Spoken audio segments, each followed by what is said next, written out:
E se te dissessem que a guerra comercial mais significativa da década não começou com um inimigo, mas com um aliado? Não com um embargo, mas com uma assinatura? E que o primeiro tiro não foi disparado no Oriente, mas no coração de uma parceria que, por décadas, foi símbolo de estabilidade e confiança? Foi exatamente isso que aconteceu. Durante anos, o eixo entre Estados Unidos, Canadá e União Europeia foi tratado como um dos pilares mais sólidos da ordem econômica global. Era previsível, confiável, até mesmo banal na sua regularidade. Uma engrenagem perfeita onde aço, alumínio, automóveis e tecnologias cruzavam oceanos em contratos bilaterais revestidos de civilidade. Mas essa aparente harmonia escondia rachaduras, e em 2025 essas rachaduras se transformaram em fissuras. O estopim? Uma tarifa, Irupetendi Sadavidam, sobre aço e alumínio, imposta por Donald Trump. O gesto foi anunciado com o típico tom de triunfo que caracterizou seu primeiro mandato. Precisamos proteger nossas indústrias, proteger os empregos americanos. A retórica parecia familiar: nacionalismo econômico, defesa da pátria produtiva, soberania industrial. Mas para os aliados dos Estados Unidos, especialmente Alemanha e Canadá, essa decisão soou como traição. E não foi só pela tarifa em si, foi pelo desprezo. A Alemanha, uma das maiores produtoras de aço da Europa. O Canadá, maior fornecedor de aço e alumínio para os Estados Unidos por décadas. Ambos foram atingidos sem aviso, sem consulta, sem distinção. Como se não fossem aliados, mas adversários. Como se anos de cooperação mútua pudessem ser riscados com uma canetada. Do outro lado do Atlântico, os líderes europeus assistiram em choque. Não era apenas o impacto econômico, que por si só já era grave. Era a quebra de uma confiança. Um rompimento simbólico, como uma quebra de voto entre velhos parceiros de negócios. O tipo de gesto que grita: não preciso mais de você. Mas Trump não parou ali. Pouco tempo depois, ele mencionou uma nova ameaça. Uma tarifa adicional de 25% sobre automóveis europeus. Para muitos países, isso seria incômodo. Para a Alemanha, seria catastrófico. O coração da economia alemã bate em ritmo de motores. BMW, Volkswagen, Mercedes-Benz. Milhares de carros, milhões em exportações, milhões de empregos. O setor automotivo representa não só dinheiro, mas também identidade nacional, orgulho tecnológico, projeção internacional. E agora ele estava sob ataque direto de um amigo. Naquele momento, o jogo mudou. Berlim percebeu que não podia esperar. E também percebeu algo ainda mais inquietante: que a União Europeia, apesar de sua estrutura, seus regulamentos, sua burocracia, poderia ser lenta demais para responder. Isso gerou um dilema estratégico que explodiu dentro dos corredores do poder em Bruxelas. A Alemanha poderia agir sozinha para proteger seu coração econômico? Ou estaria colocando em risco a coesão da União, desafiando a autoridade da Comissão Europeia em política comercial? A resposta oficial alemã foi diplomática, como sempre. Estamos defendendo os interesses da Europa, não minando-os. Mas nos bastidores, a tensão era outra. O ministro da Economia alemão já sinalizava: se os Estados Unidos impuserem tarifas sobre nossos automóveis, responderemos imediatamente. Imediatamente, sem esperar o consenso europeu, sem consultar todos os 27, sem rodeios. Era a Alemanha enviando um recado, não só para Washington, mas também para Bruxelas. Se a União for lenta, nós seremos rápidos. Se o bloco for hesitante, nós seremos decisivos. E aí, o que era uma crise transatlântica virou também uma tensão intra-europeia. A União Europeia é uma colcha de retalhos de interesses. E quando uma potência como a Alemanha se move sozinha, os outros sentem o chão tremer. Nesse cenário turbulento, um novo ator emergiu: o Canadá. Para Ottawa, o impacto das tarifas foi sentido no osso. O país sempre foi o fornecedor número 1 de aço e alumínio para os Estados Unidos. O mercado americano não era apenas importante, era vital. A tarifa de Trump não foi só um golpe econômico, foi um tapa diplomático. Justin Trudeau reagiu: isso é injusto, iremos retaliar. E mais, anunciou uma estratégia de retaliação cirúrgica, mirando produtos que afetassem diretamente os lobbies políticos mais influentes de Washington. Mas logo surgiu um dilema estratégico semelhante ao europeu. Valeria a pena retaliar sozinho? Ou havia outra saída? Foi aí que Canadá e Alemanha começaram a se olhar de forma diferente. Não como dois países distantes, de blocos distintos, mas como vítimas da mesma lógica: o protecionismo agressivo de Trump. Ambos enfrentando a mesma ameaça. Ambos dependendo profundamente do mercado americano. Ambos conscientes de que sozinhos seriam pressionáveis, mas juntos poderiam ser intransponíveis. E se eles agissem como um só? Essa pergunta, até pouco tempo antes, pareceria absurda. Mas em 2025, ela passou a fazer sentido. E mais do que isso, passou a ser considerada. Não como uma aliança formal, mas como uma coordenação de timing, de mensagem, de força. E isso mudou tudo. Porque agora, Trump não teria que lidar apenas com um bloco europeu difuso ou com um Canadá isolado no acordo USMCA. Ele teria que enfrentar uma frente coordenada entre duas das maiores potências industriais do Ocidente. E aí, uma nova pergunta se impõe. Se os aliados mais antigos dos Estados Unidos começam a se unir contra os Estados Unidos, o que isso diz sobre a posição global americana? A antiga lógica de Washington sempre foi clara: dividir para conquistar.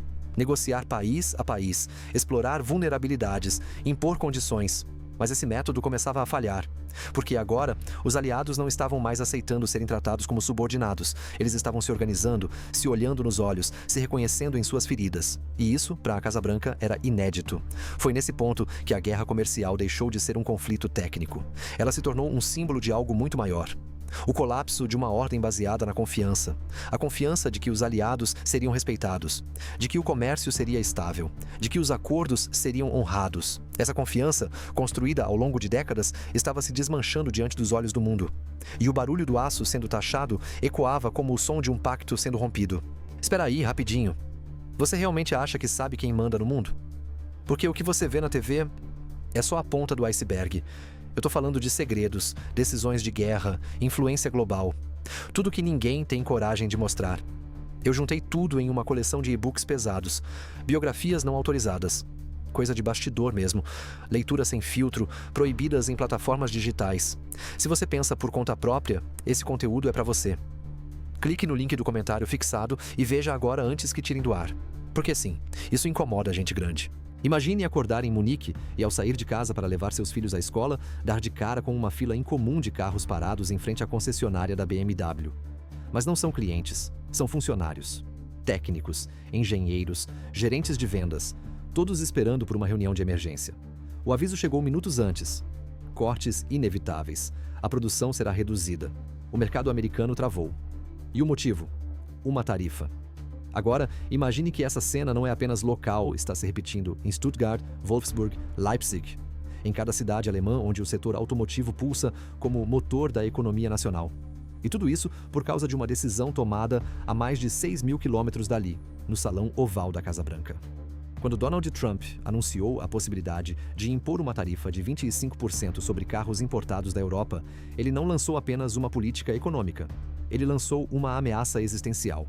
Porque, para a Alemanha, automóveis não são apenas produtos, são cultura, são história, são o orgulho de uma nação que se reinventou após a guerra e construiu sua identidade moderna sobre 4 rodas. A Mercedes-Benz é mais do que uma marca, é símbolo de excelência. A BMW representa engenharia de precisão. A Volkswagen é parte da família de milhões, e todas essas marcas compartilham algo em comum: o mercado americano como destino crucial. Um destino agora bloqueado por um imposto que pode elevar o preço de um carro alemão em até $10.000. Um aumento que espanta consumidores, derruba vendas, paralisa fábricas e corta empregos. E aqui está o ponto que muitos não veem. Quando Trump ameaça os carros alemães, ele não está apenas mirando na Alemanha. Ele está acertando em milhares de pessoas comuns técnicos, operários, engenheiros, fornecedores de peças, trabalhadores da logística. Gente como você, gente que tem contas a pagar, filhos para criar, uma rotina que depende da previsibilidade econômica. É aí que essa história começa a tocar em algo muito mais íntimo do que relações internacionais ou comércio exterior. Ela toca em vidas. Por isso, o impacto emocional na Alemanha foi imediato. Não era só uma notícia nos jornais. Era assunto nos almoços de domingo, nas pausas para o café, nos corredores das fábricas. Uma ansiedade começou a se espalhar. Será que serei o próximo a ser demitido? E o mais alarmante, isso tudo partiu de um parceiro. A Alemanha não esperava esse golpe. Por anos, ela foi a parceira disciplinada, cumpridora de acordos, líder no investimento em pesquisa e desenvolvimento, um dos poucos países europeus que sustentava parte da arquitetura comercial do Ocidente com superávites consistentes e produtos de alto valor agregado. Mas para Trump, isso não importava. Na sua visão transacional, o superávit da Alemanha com os Estados Unidos era uma afronta, uma humilhação. E assim nasceu a ameaça da tarifa automotiva. A resposta em Berlim foi rápida, mas comedida. Como quem sente o soco e respira fundo para não revidar de imediato. A primeira reação veio do Ministério da Economia. Não aceitaremos passivamente uma medida que coloca em risco nosso setor mais estratégico. A segunda, mais sutil, mas igualmente poderosa, foi a movimentação diplomática para pressionar Bruxelas e ativar mecanismos de retaliação coordenada dentro da União Europeia. Mas aí veio um impasse. A Alemanha queria a ação. A Europa, cautela. O tempo político de Berlim, pressionado por sindicatos, empresas e opinião pública, não batia com o tempo diplomático de Bruxelas. E mais uma vez, como já acontecera antes, Berlim começou a sinalizar que talvez fosse necessário agir sozinha. Isso reacendeu tensões dentro do bloco europeu. França, Itália, Espanha olhavam com desconfiança. Seria esse mais um caso de interesse nacional acima da solidariedade europeia. Mas para os alemães, a resposta era simples. Se não protegermos nossa indústria agora, não haverá Europa para proteger depois. E aqui entra uma história reveladora. Na cidade de Ingolstadt, onde fica uma das maiores fábricas da Audi, um grupo de engenheiros decidiu criar um comitê informal para discutir o futuro do setor. Eles chamaram fornecedores locais, representantes do sindicato e até startups da região que fornecem softwares para os novos modelos híbridos. Todos tinham algo em comum: o medo do vácuo. O medo de que uma tarifa de 25% nos Estados Unidos criasse um efeito dominó que atravessaria continentes e quebraria toda uma cadeia de valor construída com décadas de esforço. Um dos participantes disse algo que ficou marcado. Não estamos falando só de carros. Estamos falando do que resta de estabilidade num mundo que está ficando imprevisível demais. Essa frase resume o espírito dessa parte da história. Porque, no fundo, o que está em jogo não é apenas PIB, exportações ou contratos. É a ideia de previsibilidade. A noção de que, por mais que o mundo tenha crises, certos pactos entre nações maduras permaneceriam intactos. Mas essa ideia está ruindo. E a ruína começa quando um aliado estratégico transforma confiança em cálculo e parceria em imposição. No momento em que Trump apontou para os carros alemães, ele não apenas arranhou a economia, ele arranhou a dignidade de um país que acreditava, até então, que lealdade se pagava com respeito. Agora, diante dessa quebra, a Alemanha enfrenta uma encruzilhada. A primeira via é a prudência europeia confiar na Comissão Europeia, esperar pelo consenso dos 27, calcular os passos. A segunda via é a ação direta liderar uma resposta firme, coordenar com o Canadá, pressionar publicamente os Estados Unidos. Ambas têm riscos, ambas têm custos, mas nenhuma permite a inércia, porque, como disse um executivo da Mercedes em uma conferência fechada, se ficarmos parados, perderemos duas vezes, a guerra econômica e o respeito. A urgência está posta, e não apenas no nível governamental. Você sente isso no dono da autopeça em Colônia, no mecânico da linha de montagem em Hannover, na engenheira de software que trabalha em sistemas de direção autônoma em Frankfurt. Todos sabem que a economia não é uma abstração. Ela é o chão onde pisamos todos os dias. E quando esse chão treme, não adianta ficar esperando que Bruxelas decida. É preciso agir. E talvez seja por isso que, pela primeira vez em décadas, Berlim começou a buscar alianças fora da União Europeia. O que antes seria visto como imprudente, agora parece sensato. Coordenar com o Canadá. Aproveitar o CETA. Enviar uma mensagem clara aos Estados Unidos. Não estamos sozinhos e não estamos com medo. Esse novo capítulo da história econômica global está sendo escrito diante dos nossos olhos. E talvez você que está assistindo já esteja sendo impactado por ele mesmo que ainda não saiba. Os preços dos carros, a estabilidade do euro, a relação entre euro e dólar, o custo de exportação. Tudo isso pode mudar drasticamente nos próximos meses. E, como toda grande história geopolítica, esta também tem um relógio. Um cronômetro que avança a cada tweet, a cada decisão no Congresso americano, a cada reunião em Bruxelas ou Ottawa. O tempo está correndo. Quem diria que uma das reações mais contundentes à política tarifária dos Estados Unidos viria não de um bloco econômico tradicional, mas do cruzamento improvável entre dois gigantes que raramente atuam como um eixo diplomático: Alemanha e Canadá. Um país no coração industrial da Europa. Outro, vizinho imediato dos Estados Unidos.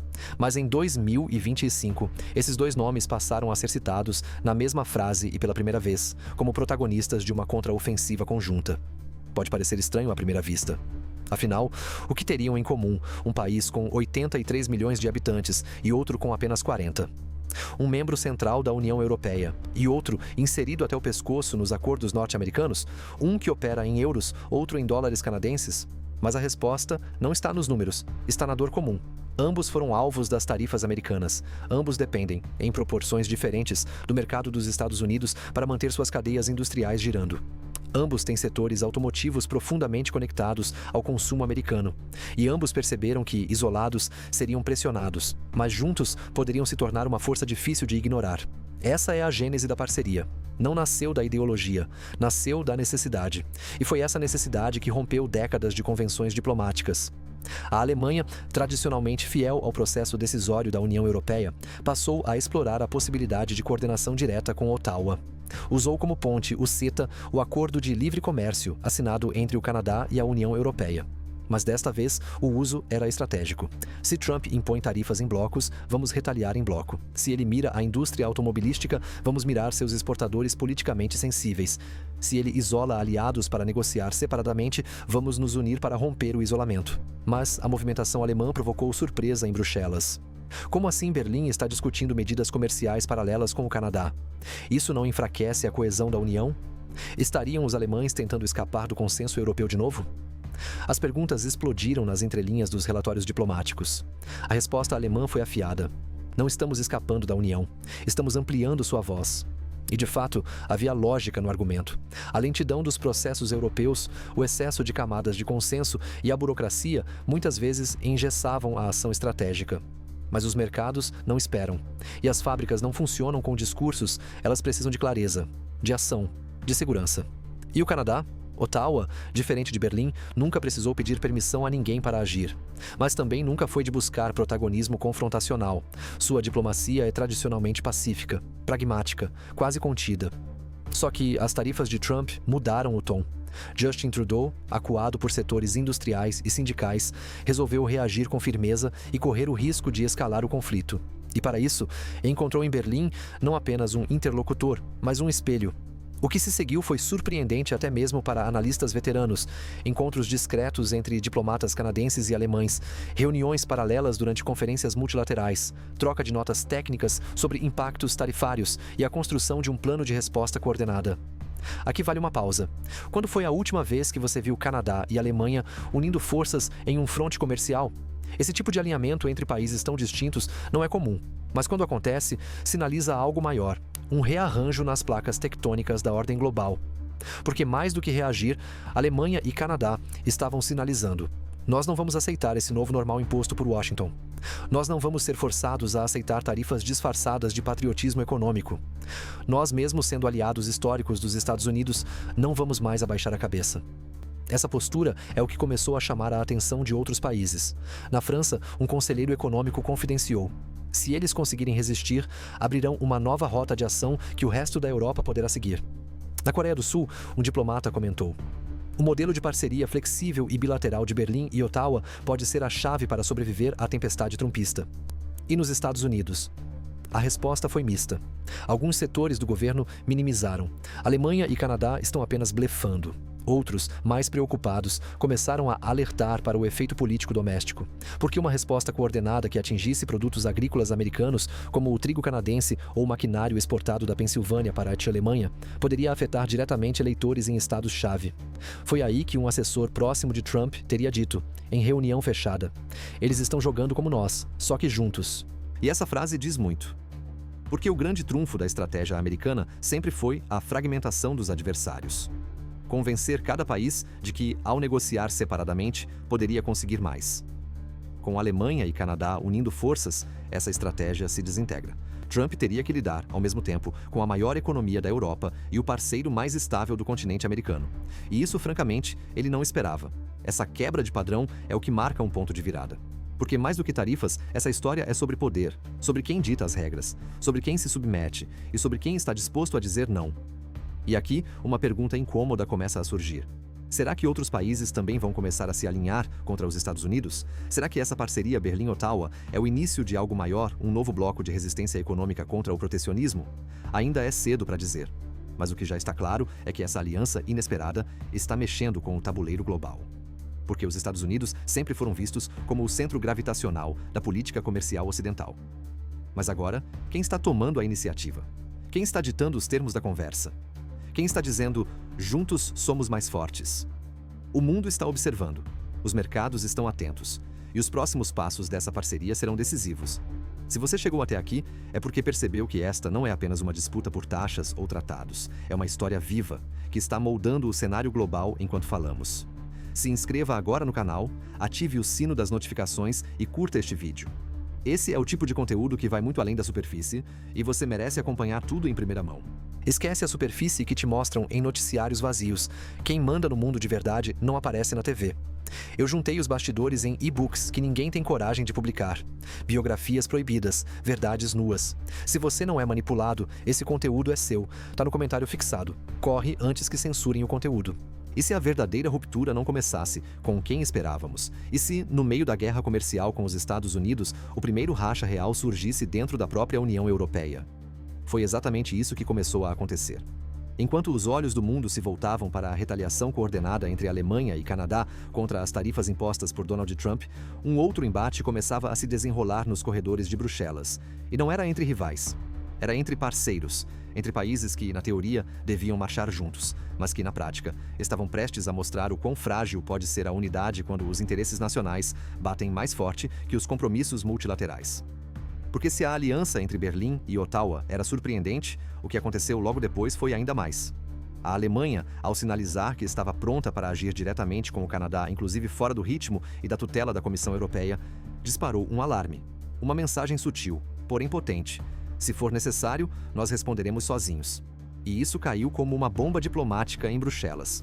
Afinal, desde sua fundação, a União Europeia tem uma regra de ouro. A política comercial é comum. Isso significa que nenhum Estado-membro pode, em tese, estabelecer acordos tarifários bilaterais ou retaliar individualmente potências externas. Tudo deve passar pela engrenagem comunitária. Debates no Parlamento Europeu, consultas à Comissão, votos dos 27. Um processo desenhado para garantir coesão. Mas também um processo lento, exigente. Berlim alegava: a ameaça de Trump é imediata. Nossos empregos estão em risco. Não podemos esperar meses. Bruxelas respondia: mas vocês estão comprometidos com o bloco. Isso não é só sobre a Alemanha. A França, sempre desconfiada das movimentações alemãs, reforçou: se cada um começar a agir por conta própria, o que sobra da União? A Itália, mergulhada em suas próprias crises, murmurava que talvez fosse hora de repensar o projeto europeu. E no meio disso tudo, a Alemanha dobrava a aposta. Diplomatas alemães intensificavam o contato com representantes canadenses, acelerando consultas técnicas sobre retaliatórias sincronizadas, definindo possíveis listas de produtos americanos-alvo, trocando dados sobre o impacto das tarifas nos respectivos mercados. Enquanto isso, Bruxelas assistia entre perplexa e impotente. Mas por que isso foi tão grave?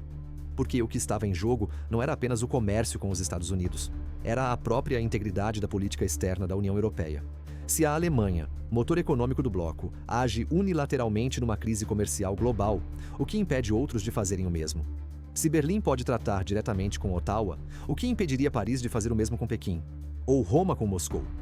Essas perguntas não estavam no papel, mas estavam implícitas entre os embaixadores, em cada resposta evasiva da comissão, em cada reunião extraordinária convocada às pressas para tentar harmonizar posturas. Nesse contexto, o desconforto virou acusação. Vocês estão priorizando seus interesses. Vocês estão enfraquecendo a Europa. Estão nos deixando vulneráveis. A Alemanha, por sua vez, se defendia com um argumento brutal. É fácil falar em coesão quando não é o seu setor que está sangrando. E essa frase ficou, porque ela revela uma verdade incômoda. A União Europeia é sim uma união, mas feita de camadas desiguais de urgência. A ameaça de uma tarifa automotiva de 25% afeta profundamente a Alemanha. Mas para a Grécia, a Croácia ou a Estônia, isso é uma abstração distante. Para Berlim, cada dia de inação significa perda real. Contratos cancelados, turnos reduzidos, planos de investimento. Para outros, é apenas mais um item na agenda diplomática. Essa assimetria é um problema antigo na Europa, mas raramente ela foi tão exposta. E nunca em um cenário tão tenso. Aliás, você já parou para pensar o que aconteceria se essa lógica se espalhasse? E se amanhã a França decidisse agir sozinha em relação às tarifas sobre vinhos? E se a Polônia decidisse retomar negociações bilaterais com os Estados Unidos para garantir exportações agrícolas? Quanto tempo duraria, de fato, a coesão europeia sob essa nova lógica de sobrevivência individual? E mais, será que a Comissão Europeia tem força real para impedir esses movimentos? Ou estaria condenada a assistir o esfarelamento de sua autoridade? O suspense pairava. E, enquanto isso, o Canadá assistia com atenção. Ottawa, acostumada a negociar sob o peso do USMCA, via na aliança com Berlim uma janela inédita, uma forma de sair do isolamento diplomático e inserir-se em uma frente multilateral que poderia fazer frente ao protecionismo americano. Mas também via os riscos. Porque, convenhamos, entrar em rota de colisão com os Estados Unidos nunca é simples. Ainda mais para um vizinho que compartilha milhares de quilômetros de fronteira, dezenas de acordos, milhões de empregos interconectados. Trudeau sabia disso, e mesmo assim, não recuou. Por quê?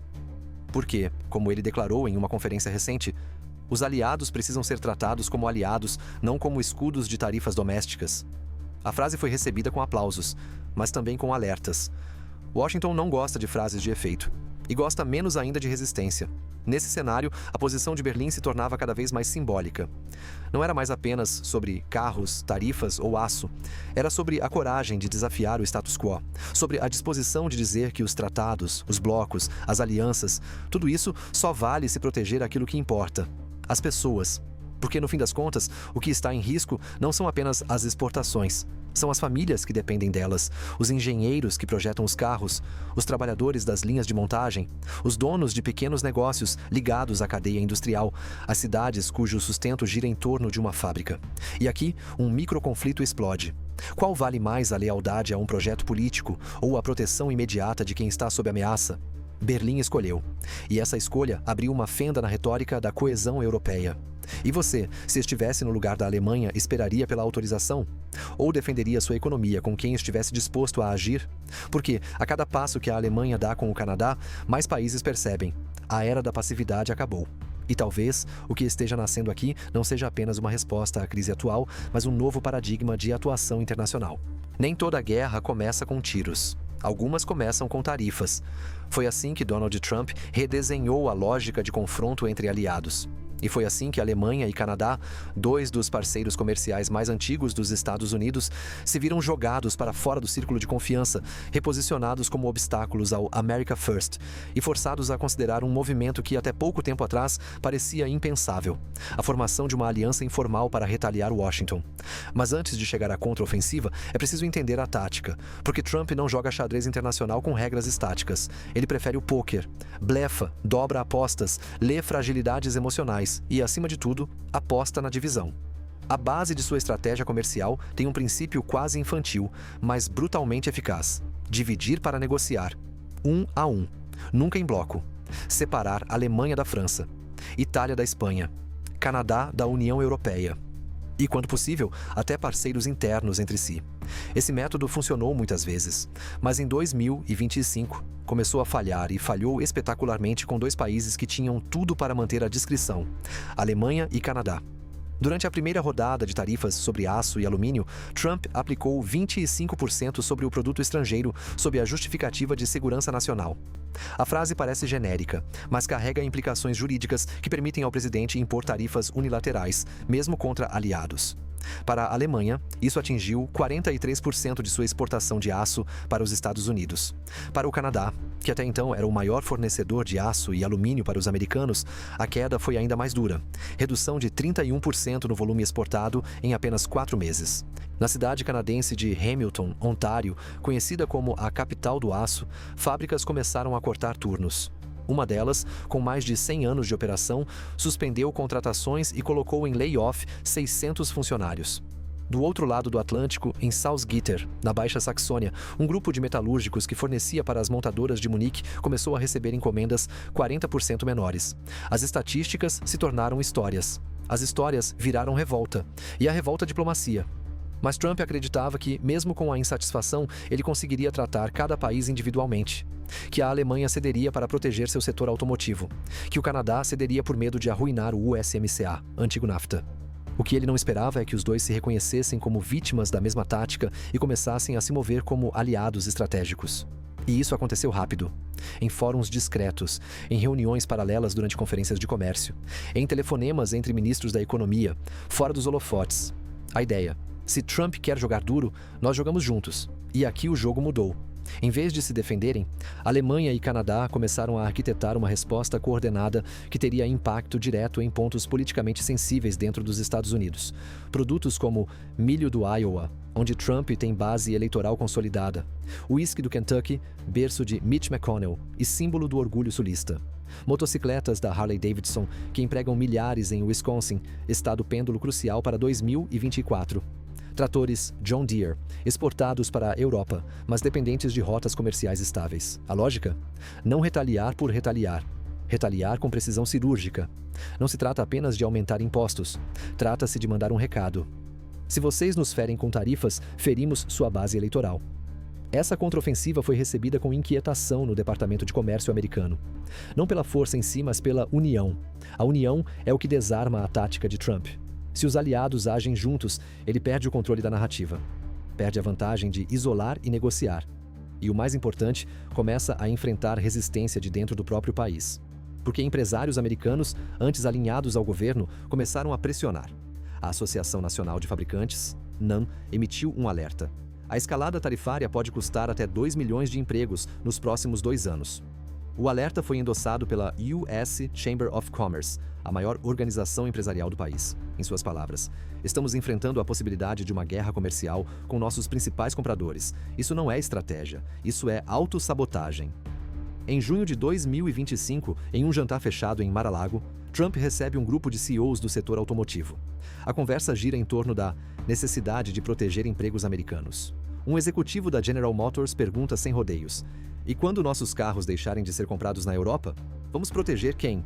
O presidente responde com um sorriso: "Eles vão voltar, não tem outro lugar para ir." Mas os dados dizem o contrário. Nos últimos 12 meses, a Alemanha assinou 3 novos acordos de exportação com países asiáticos, incluindo Japão, Vietnã e Indonésia. O Canadá, por sua vez, intensificou negociações com o Reino Unido, que busca alternativas pós-Brexit. A mensagem é clara. Se os Estados Unidos não querem jogar com as regras do comércio livre, outros jogarão. E de forma inesperada, alguns dentro do próprio Partido Republicano começaram a se incomodar. Líderes de estados industriais, preocupados com a queda nas exportações, passaram a fazer algo raro: criticar a Casa Branca em público. "Precisamos de aliados, não de inimigos com bandeiras amigas", disse um senador da Pensilvânia. Isso tudo gera uma tensão, mas crescente, dentro do próprio establishment americano. E o que faz Trump diante disso?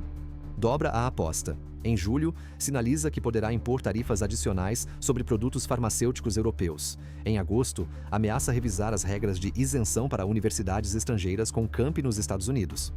Em setembro, começa a investigar subsídios ilegais recebidos por montadoras europeias. Cada gesto amplia o fosso.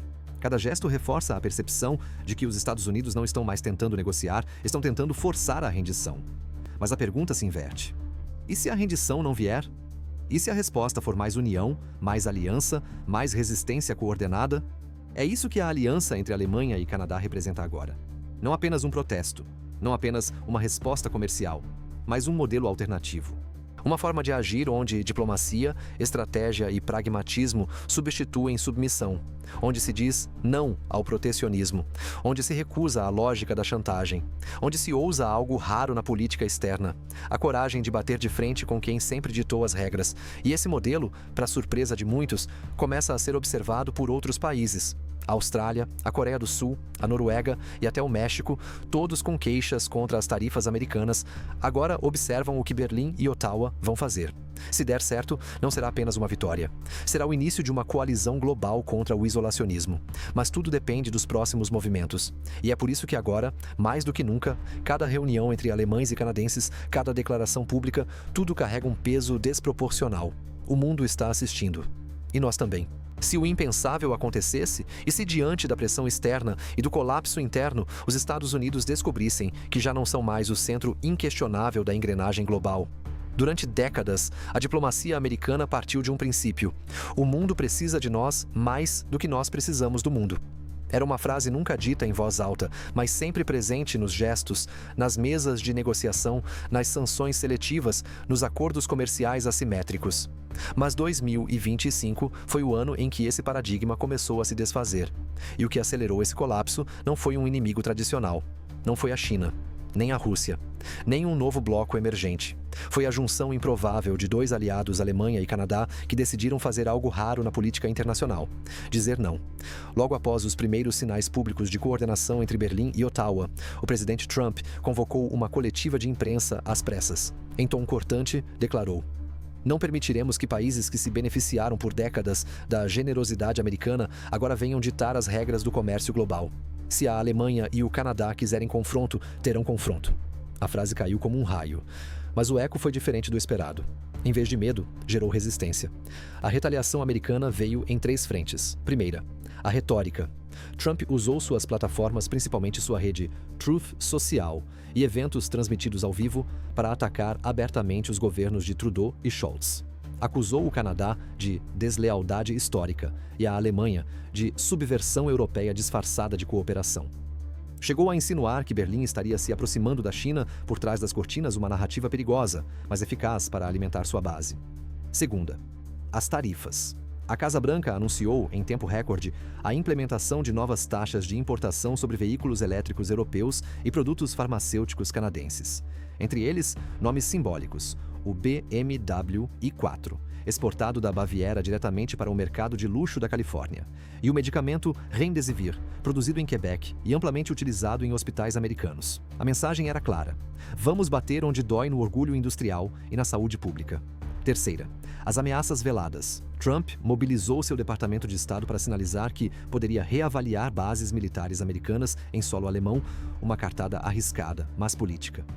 Ao mesmo tempo, membros de sua administração começaram a discutir abertamente a revisão do USMCA, o acordo comercial entre Estados Unidos, Canadá e México, sugerindo que Ottawa poderia estar violando a boa-fé do tratado. O clima era de cerco, mas, mais uma vez, o inesperado aconteceu. Berlim não recuou e Ottawa não silenciou. Muito pelo contrário. O chanceler alemão, Olaf Scholz, convocou o parlamento e declarou, em discurso televisionado: a soberania alemã não está à venda, nem nossa indústria, nem nossa dignidade. Justin Trudeau, por sua vez, usou palavras ainda mais incisivas. O Canadá é um aliado, mas ser aliado não significa ser submisso. E esse foi o momento da virada. Porque o conflito deixou de ser comercial e se tornou simbólico. Nos dias seguintes, editoriais começaram a pipocar nos principais jornais do mundo. Le Monde chamou a postura americana de neocolonialismo tarifário. O Der Spiegel publicou uma capa com a manchete: Washington não reconhece mais os amigos. E até o The Guardian, tradicionalmente cauteloso, escreveu: a tentativa americana de esmagar seus próprios aliados pode se tornar o catalisador de uma nova ordem comercial. A pergunta que todos estavam fazendo de forma ainda velada era: será que os Estados Unidos cruzaram a linha da irreversibilidade? E no meio disso tudo, algo ainda mais imprevisível começou a se formar. Uma onda de solidariedade diplomática. O Japão, inicialmente neutro, enviou uma delegação de alto nível a Berlim e a Ottawa. A Austrália, pressionada por tarifas americanas em seu setor agrícola, emitiu uma nota conjunta com a Nova Zelândia elogiando a postura firme do Canadá. Até a Noruega, um dos países mais cautelosos do mundo em política externa, pediu uma reunião extraordinária da OCDE para discutir o crescente autoritarismo tarifário. É nesse ponto que a Casa Branca começa a perceber: a tempestade que formou não está mais sob controle. E então, dentro dos próprios Estados Unidos, a fratura se alastra. Líderes republicanos mais moderados começaram a pressionar Trump para recuar. O setor automotivo, devastado pelas retaliações europeias, já sentia o baque. A Ford perdeu 13% em valor de mercado em 3 semanas. A Tesla suspendeu novos envios para a Alemanha e enfrentava boicotes em cidades como Hamburgo, Munique e Frankfurt. A indústria farmacêutica ameaçava judicializar as novas tarifas. E o eleitorado começava a se dividir. Pesquisas de opinião revelavam que 64% dos americanos se diziam contrários à guerra tarifária com países aliados. Uma parte significativa do eleitorado republicano de classe média começou a expressar desconforto com a possibilidade de pagar mais caro por medicamentos importados e carros europeus. Era o caos em câmera lenta, e a estratégia de poder começou a virar isolamento. Do início da política America First, a tentativa de dobrar aliados pela força econômica. Da retaliação de Berlim e Ottawa, a construção de uma frente de resistência simbólica. E agora, do cerco americano ao isolamento diplomático da própria Casa Branca. Tudo em menos de 1 ano. E se tudo isso não fosse apenas sobre comércio? E se, no fim das contas, estivéssemos testemunhando algo maior do que uma guerra tarifária, algo que fala de identidade, de poder, de confiança e da fragilidade das alianças que pareciam eternas? A essa altura, já não dá mais para chamar o que vimos de apenas uma disputa comercial. O que começou com aço e alumínio se transformou em uma tempestade global de consequências imprevisíveis. E agora, no momento mais tenso, desde o início dessa escalada, uma verdade incômoda finalmente se impõe. Nenhum lado saiu vitorioso. Os Estados Unidos impuseram tarifas esperando submissão, mas encontraram resistência. A Alemanha apostou na firmeza para proteger sua indústria e descobriu o custo de desafiar o próprio bloco europeu.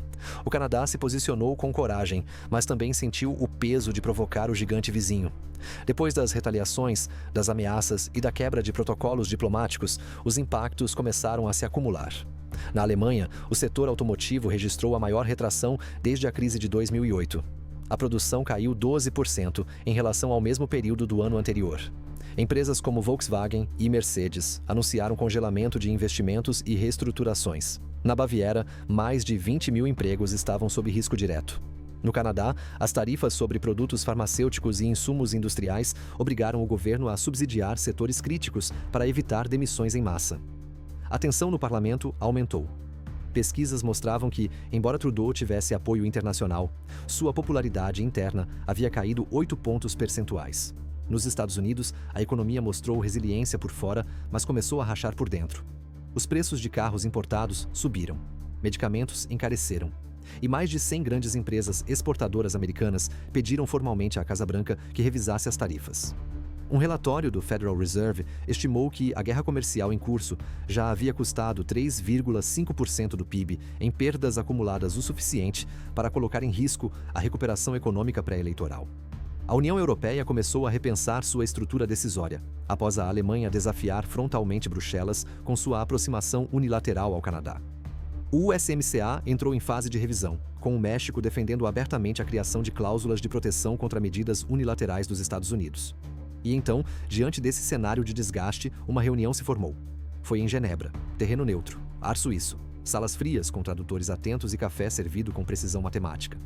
Apenas os 3 principais envolvidos, Estados Unidos, Alemanha e Canadá, sem plateia. Ali, depois de quase um ano de tensões, iniciou-se uma negociação que partia de um princípio simples, mas revolucionário: parar.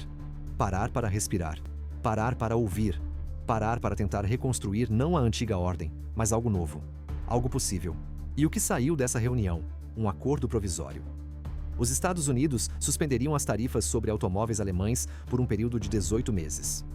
A Alemanha suspenderia as medidas retaliatórias coordenadas com o Canadá durante o mesmo período.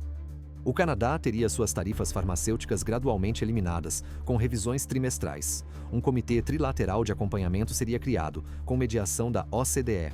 E talvez o mais simbólico: foi acordada uma carta de princípios declarando que os aliados não devem usar o comércio como arma.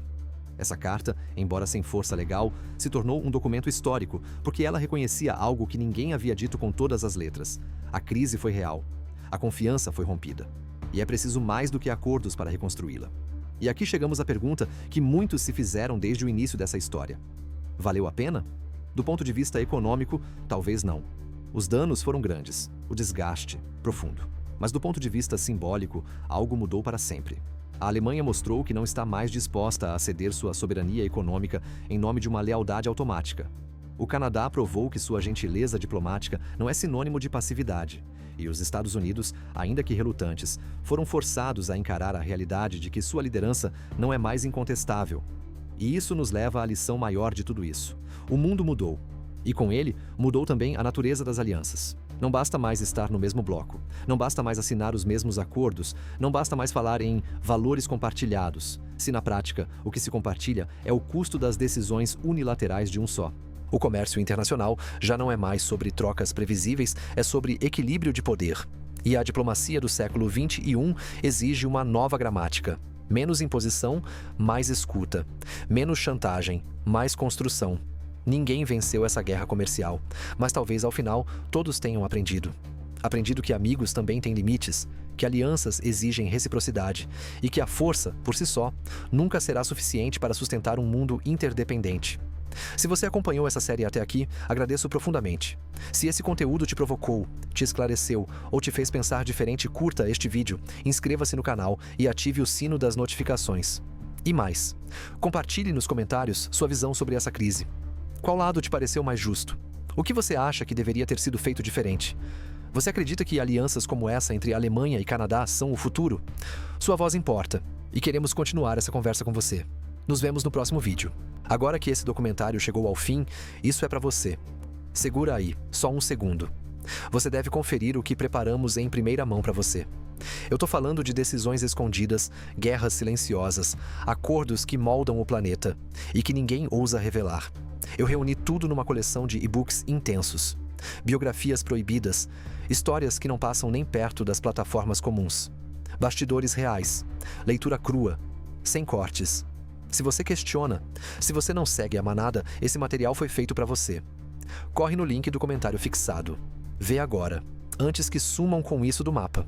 Porque sim, isso mexe com gente poderosa.